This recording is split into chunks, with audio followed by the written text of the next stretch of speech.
try to avoid that, but I think it's unavoidable. You know, I can't do this forever. I've been doing it since I was 21. As you move into your 80s, you say, hey, that's enough. On the surface, Robert Redford has always been regarded as the perfect embodiment of masculinity, charm, and success, a screen legend admired by the entire world. Yet behind the dazzling glow of fame lies a heart full of turmoil, where secret emotions for some of the most powerful men in Hollywood quietly lingered hidden away from public eyes. Jane Fonda, his close friend who had been by Redford's side for decades, once revealed that he had issues with women, and at times he found himself drawn to men figures who left indelible marks on his life that could never truly fade. Now, at the age of 89, Redford has stunned the public by openly confessing a truth that shook everyone, a list of 9 men whom his heart has never been able to forget. These were the individuals who once made the legendary actor yearn desire and even harbor resentment so deep that forgiveness seemed impossible. Among them, who was the one that truly carved the deepest imprint on Redford's soul? Let us uncover each name and reveal the secret hidden within. 1. Mike Nichols. The name Redford hated so much he never wanted to mention it. In 1967, Robert Redford came close to an opportunity that could have completely transformed the course of his career when he auditioned for the role of Benjamin Braddock in The Graduate. It was a part powerful enough to propel him into the ranks of international stardom, yet that hope collapsed in an instant under the harsh scrutiny of Mike Nichols. Nichols bluntly dismissed Redford, coldly labeling him a loser, a cutting remark that left Redford feeling deeply humiliated. From that very moment, the surge of anger and the sting of disgrace carved themselves into his memory, leaving behind a wound to his pride that he was never able to erase. From then on, the resentment toward Nichols was not just a fleeting outburst of emotion. It gradually became an instinctive reflex whenever Redford recalled that experience. He would often emphasize the sense of humiliation and the disdain Nichols had shown him, considering it an unforgivable insult. Redford's pride, naturally sensitive and strongly anchored in his unwavering confidence in his own ability, had been severely damaged. That very shock turned into a simmering grudge, one that followed him for decades afterward. The hostility did not stop at a personal level, but went further, directly affecting his career choices. Redford resolutely rejected every invitation to collaborate with Nichols in the years that followed, even though Nichols had by then become one of Hollywood's most legendary directors. That refusal was not merely a professional decision, it was a symbolic act, a declaration that Redford could not and would not erase the humiliation of the past, nor would he ever allow any opportunity to be controlled by the man who once made him feel demeaned. Until the very end of his life, the name Mike Nichols remained a dark scar that Redford avoided a stain he never wanted to acknowledge. Robert Redford despised Mike Nichols. Yet throughout his life, he also held a deep affection for several other men, including one black man, though the prejudices and social barriers of that era prevented them from drawing closer to one another. 2. Paul Newman, the closest friend but also the one Redford disliked the most. Robert Redford and Paul Newman are 2 names that became immortal symbols of Hollywood, bound together by a relationship filled with drama behind the curtain of fame. Many audiences believed that their chemistry in Butch Cassidy and the Sundance Kid or The Sting was simply the product of a good script, but the truth behind it all was far more complicated. From their very first collaboration, Newman expressed his desire to switch roles. He longed to play Sundance, the charming, rebellious character. But in the end, the part was given to Redford, who at that time was still a relatively unknown young actor. Newman had no choice but to accept the role of Butch, though deep inside he could not escape a twinge of jealousy. Redford, on the other hand, emerged from that film with skyrocketing fame, and the growing gap between them only made their relationship more delicate and sensitive. That was the beginning of a bond that was at once close-knit and quietly competitive. Ironically, instead of driving them apart, that very competition drew them together into an inseparable duo. Behind the scenes, Newman and Redford were infamous for their endless practical jokes. On one occasion, Redford gifted Newman a luxurious Porsche that was completely dead, unable to start or drive. Newman immediately retaliated by crushing the car into a solid block of metal, placing it in the yard, and sending it right back to his friend. Strangely enough, neither of them ever mentioned that prank again. It was as if their relationship was filled with secret codes only the two of them could understand. Their closeness was so evident that their families often visited one another, even living near each other in Connecticut, which fueled countless rumors. A former crew member revealed that Redford had confided many times about burning dreams involving Newman. Dreams that jolted him awake in the middle of the night, leaving him both shaken and enthralled. This was not simply the camaraderie of colleagues, but more like an obsession, a repressed infatuation lingering deep within Redford's mind. There were even occasions when Redford was caught whispering to Newman backstage, his voice quiet but firm. "Tonight, it's just the two of us." Those intimate invitations immediately became sensational gossip, setting Hollywood abuzz. Even though both stars remained silent, their silence only deepened public curiosity, leading many to believe that what bound them went far beyond ordinary friendship. Nevertheless, under the weight of public scrutiny, Redford's feelings remained confined to the fragile boundary of friendship. There was a period when their closeness was no longer as sweet as the public imagined. An insider recounted that Redford once felt deeply disappointed, even angry, when Newman failed to reciprocate the affectionate gestures he extended toward him. Newman's coldness and invisible distance left Redford at times feeling rejected, even within what should have been his closest relationship. During those weeks, Redford avoided Newman, his eyes betraying irritation and frustration, hidden behind the polished smile he wore on set, creating a subtle tension that only those in the industry could sense. Toward the end of their lives, Redford invited Newman to join him in a film project, A Walk in the Woods. But age and declining health no longer allowed Newman to endure the physically demanding scenes. Thus, the dream of reuniting the two legends remained forever unfinished. For Redford, it became one of the greatest regrets of his illustrious career. When Paul Newman passed away in 2008, Robert Redford could not conceal his grief and said, "I lost a true friend. He was worth more than any love affair in my life. Life, and this country, was better because of him." A short statement, yet it carried everything: friendship, respect, sorrow, and the closing of a chapter in Hollywood history. Looking back into the past, the roots of Redford's extraordinary attraction to men traced back to a single name that he carried in his heart for the rest of his life: Melvyn Douglas. 3. Melvyn Douglas, the unforgettable first love of a dreamy young man. In his younger days, when Robert Redford was still a dreamy and idealistic young man, he was captivated by a name he would never forget for the rest of his life: Melvyn Douglas. From the very first time he watched Mr. Blandings build his dream house, Douglas's calm eyes, elegant smile, and refined demeanor ignited within Redford a strange and powerful emotion. It was a blend of admiration and desire, a feeling unlike anything he had ever experienced before for anyone else. From that moment on, a lingering obsession began to take root, and Douglas became the figure that Redford carried with him and longed for throughout his entire life.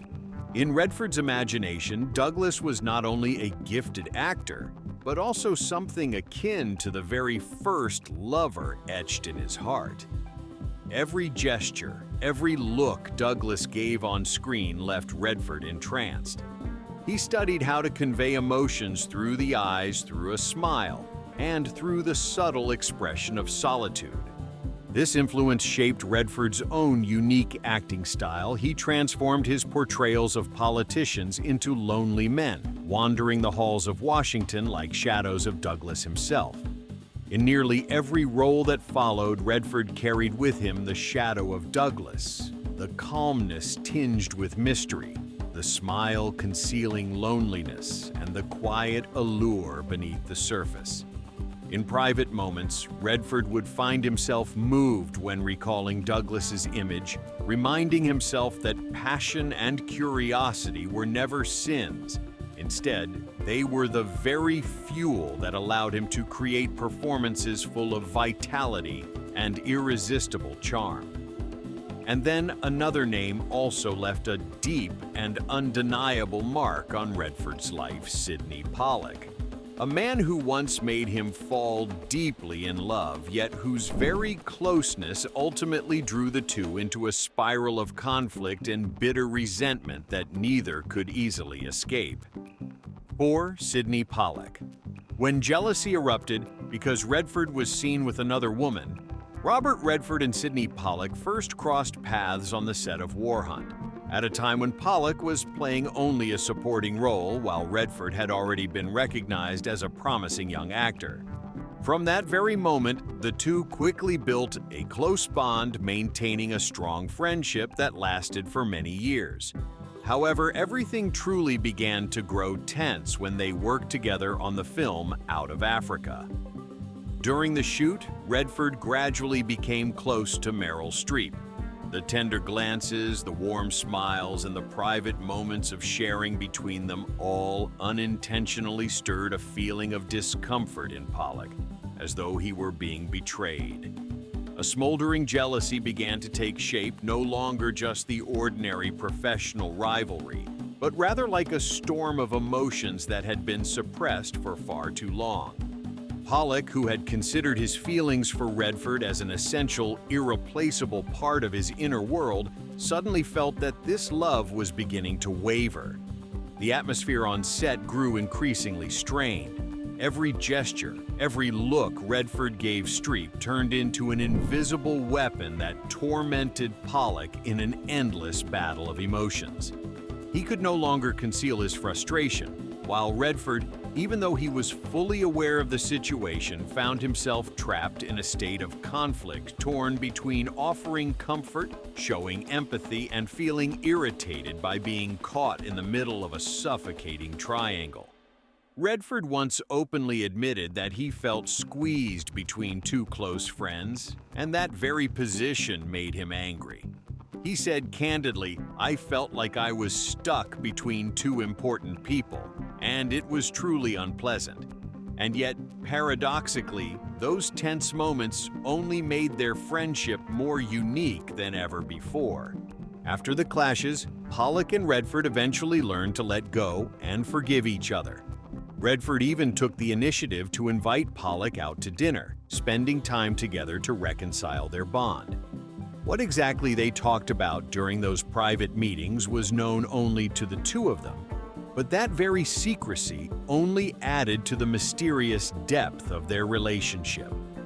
Later in life, at the age of 89, Redford still spoke of Pollack as one of the most significant parts of his existence.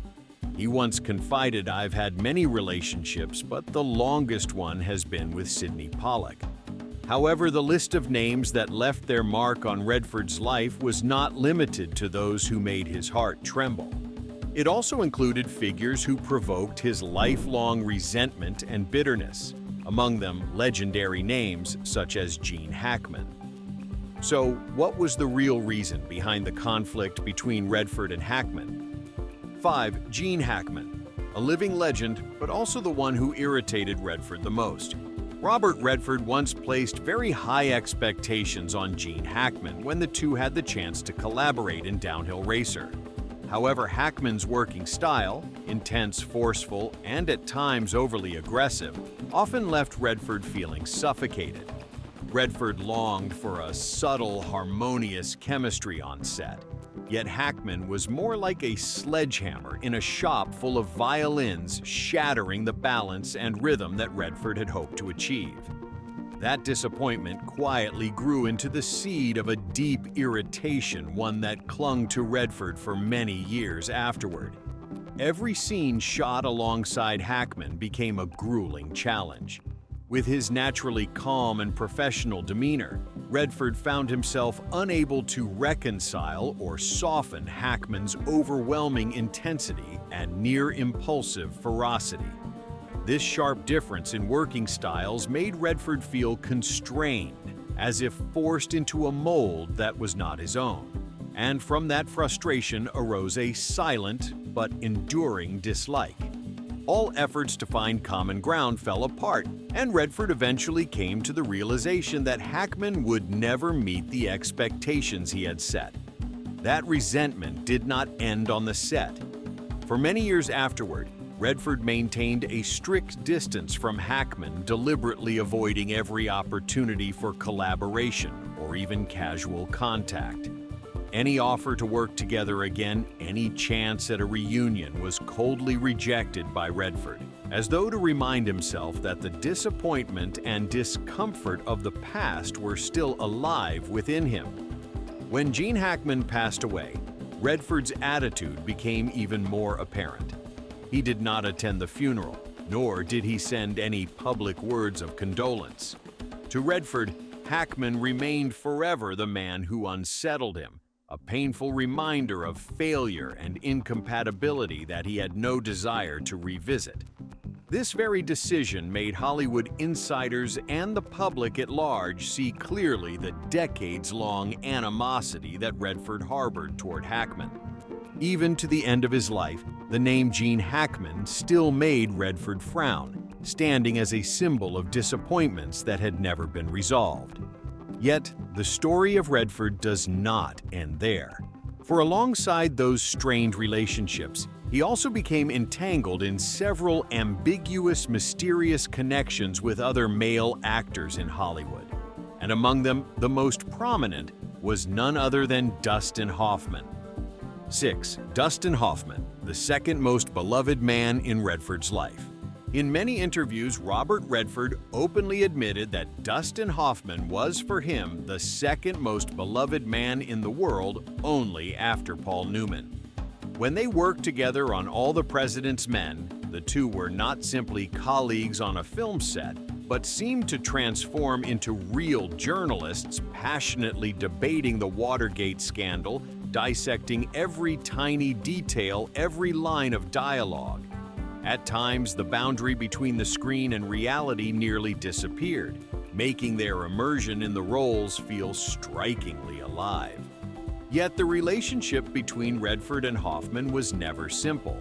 Their chemistry was so intense that it could be felt in every single scene, a connection both magnetic and challenging. On set, there were moments when tension erupted as Hoffman's extreme method acting forced Redford to restrain himself.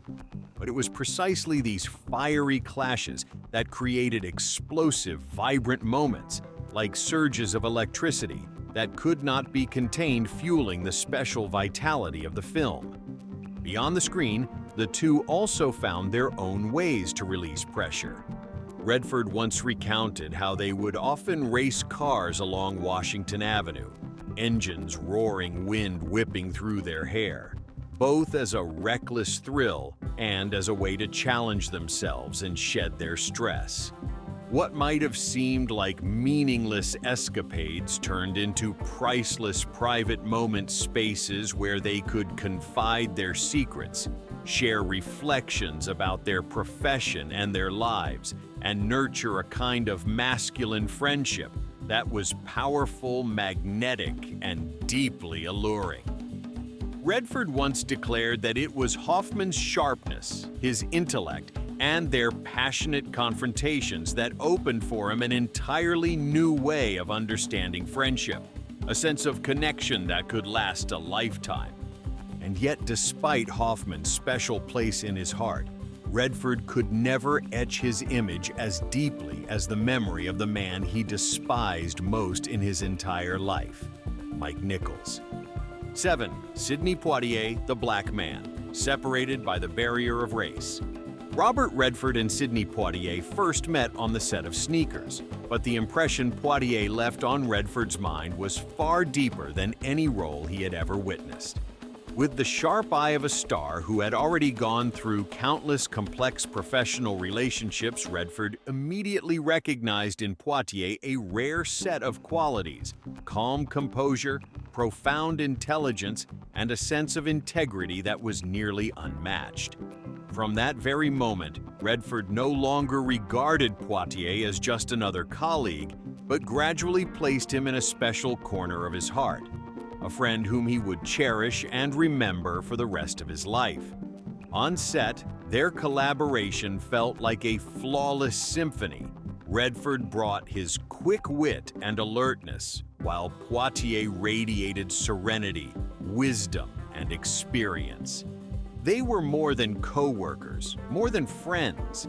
They often spent long hours together outside the studio, walking, sharing dinners, and talking endlessly without exhaustion. And yet their bond was never entirely free. An invisible wall always lingered between them, the wall of race.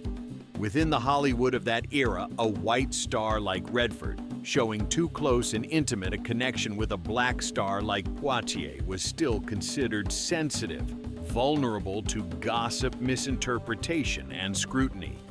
Redford was fully aware of this reality, which is why he constantly restrained the burning emotions within himself, keeping everything confined to a quiet mixture of respect and friendship. Even so, that barrier never once diminished the affection Redford felt for Poitier. Instead of overt gestures that might have put his friend in a difficult position, Redford chose to express his admiration and affection through subtle acts and carefully chosen words. Time and again in interviews about Sneakers or in the documentary, Sidney Redford did not hesitate to describe Poitier as a moral compass, a truly great man he deeply loved and admired both on screen and off. Over the years, Redford remained in contact and valued every memory he had with Poitier. Their private conversations, their candid exchanges about career and life, and even their quiet moments of simply being together, all of it formed the foundation of a friendship that reached far beyond the definition of colleagues. Redford once admitted that his relationship with Poitier was one of the most precious bonds he had ever known, and he always remembered it with profound gratitude. But alongside those he treasured wholeheartedly, Redford also had no hesitation in placing certain names onto his personal blacklist. And among them, Jack Nicholson, another living legend of Hollywood, was not spared from Redford's judgment and the quiet but enduring contempt he carried. 8. Jack Nicholson, the man Redford avoided for half a lifetime because of a single role. In 1974, Robert Redford secured the role of Jay Gatsby in The Great Gatsby, a role that Jack Nicholson had desperately longed to play. That casting decision became a wound that never fully healed in Nicholson's heart, driving him to openly display his jealousy and even regard Redford as someone privileged, a man who possessed everything others could only dream of. Nicholson's burning hatred did not stem solely from the role that slipped through his fingers, but also from the image that Redford had built, a refined gentleman captivating every gaze, a dream star of all women, an image Nicholson insisted Redford did not deserve. To him, every step Redford took, every smile he flashed, was like an invisible blade slicing into his already fragile sense of pride. Over the years, that hatred clung to him, slowly transforming into a kind of poison that seeped quietly into Hollywood's veins. As for Redford, although he never paid much attention to those attacks, he steadfastly maintained a strict distance from Nicholson. Any invitation to collaborate, any opportunity to work together that came from Nicholson was met with Redford's cold refusal, as if to remind himself that the humiliation of being despised would never be forgiven, nor would it ever fade from memory. 9. James Cagney, The Lover Never Met Only, Passing Through a Dream. There is a rare secret that few people know in Robert Redford's heart. There always existed a fleeting lover, and that name was none other than James Cagney. On film sets or in private conversations with close colleagues, Redford once admitted that he deeply admired Cagney, calling him an incredible talent, in a tone filled not only with respect, but also tinged with a subtle, unspoken sense of affection. It was never an open love, but rather a quiet fascination, a feeling as fleeting as a gust of wind rushing past, yet strong enough for Redford to mention it again and again in private stories. Every time Cagney's name came up, Redford's eyes would sparkle with both passion and curiosity. Cagney's powerful style, his strong personality, and his commanding gestures on screen made Redford not only admire him, but also secretly feel stirred. In Redford's mind, Cagney was more than just a professional role model. He was like an ideal lover who existed only in imagination, a silent emotion that Redford never revealed to the world. For Redford, that fleeting affection for Cagney never had the chance to blossom into reality. Cagney remained an image etched in his mind whenever he thought about the charm and magnetism of men on screen, strong yet mysterious, powerful enough to make his heart tremble but always kept at a safe distance. There were even rumors that Redford once invited Cagney out for dinner, but Cagney declined, and everything ended there, lingering only as a passing moment in a dream. 10. Marlon Brando, the giant who made Redford, both admire and fear. Throughout his career, Robert Redford often spoke of Marlon Brando as an untouchable giant of Hollywood. Yet behind those public words of praise lay a different story that few ever knew. On set and in private gatherings, Redford once confessed that Brando made him feel both admiration and unease.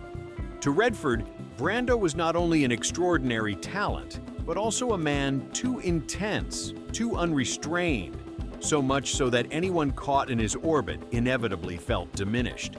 Redford admitted that every time he was near Brando, he felt as if he were being pulled into a vortex. He could not escape a place where raw masculinity and violent charisma fused into something overwhelming.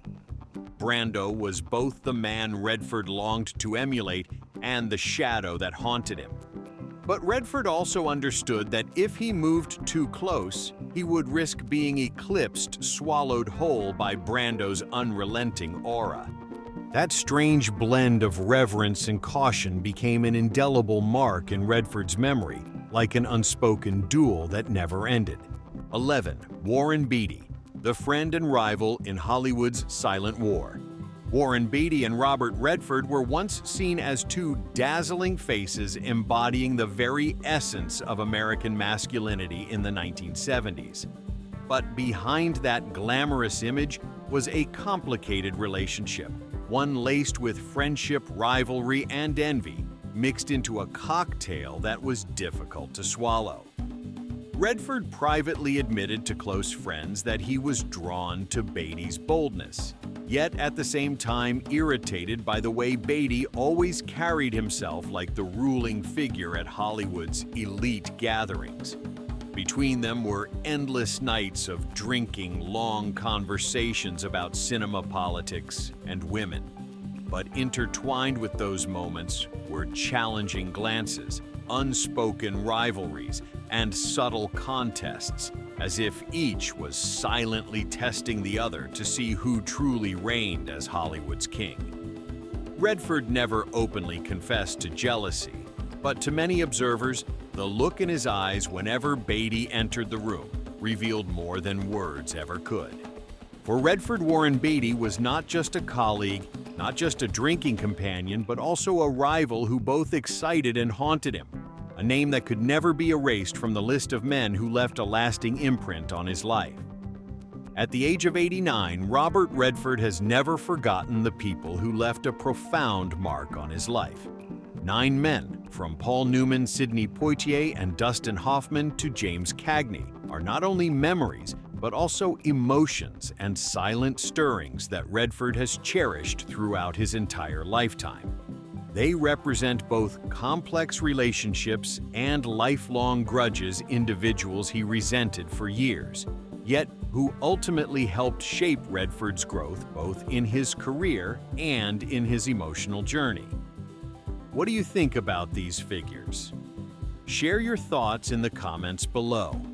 And if you also want to keep uncovering Hollywood's most dramatic and mysterious behind-the-scenes stories, don't forget to hit the subscribe button so you won't miss a single episode. Thank you sincerely for watching.